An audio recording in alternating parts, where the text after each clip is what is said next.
তো চলুন আজকে আমরা দেখব ফ্ল্যাগ কিভাবে প্রমোট করছিল ভারতীয়দের মধ্যে ন্যাশনালিজমের ধারণাটা। আমরা দেখি যখন আমরা ব্রিটিশের বিরুদ্ধে খুব বেশি আন্দোলন করছিলাম তখন যে প্রথম সিম্বল যেটা আমাদের মানুষের মধ্যে ইউনিটি এনেছিল সেটা ছিল ফ্ল্যাগ। সেটা ছিল ট্রাই কালারের, রেড গ্রিন আর ইয়েলো।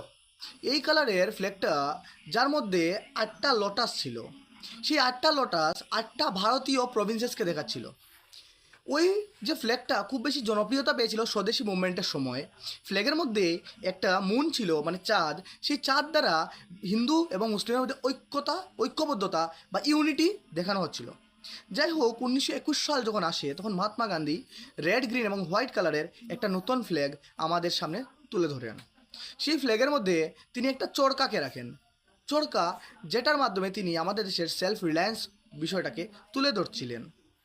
এবং সেই ফ্ল্যাগটা ধীরে ধীরে মানুষের মধ্যে অনেক বেশি জনপ্রিয় হয়। মানুষ যখন প্রটেস্টের নামে, মনে করো একটা মার্চের নামে, হ্যাঁ, একটা আন্দোলনের নামে, তখন তারা সেই ফ্ল্যাগকে হাতে নিয়ে বেরোচ্ছিল, মাথায় দিয়েছিল গান্ধিয়ান টুপি। এবং তারা এই ফ্ল্যাগকে দেখে, যখনই দেখতো, তারা বুঝতে পারতো যে তারা সবাই ইউনাইটেড এবং তারা ফিল করতো যে তারা দেশের সন্তান।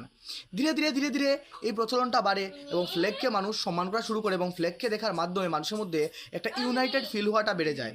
এবং এভাবে আমাদের ভারতীয়রা ধীরে ধীরে ইউনাইটেড হচ্ছিল এবং যার মধ্যে একটা গুরুত্বপূর্ণ ভূমিকা রেখেছিল ভারতীয় পতাকা। এবং পরবর্তী সময়ে আমরা দেখি আমাদের দেশে তিরঙ্গার আবির্ভাব হয়, যা আমাদের দেশের বর্তমানে জাতীয় পতাকা। যদি আপনারা তিরঙ্গার ইতিহাস সম্বন্ধে জানতে খুব ইচ্ছুক হয়ে থাকেন তাহলে কমেন্ট সেকশনে জানাতে পারেন। নেক্সট ভিডিওতে আপনাদের জন্য সেটা নিয়ে হাজির হব। ধন্যবাদ।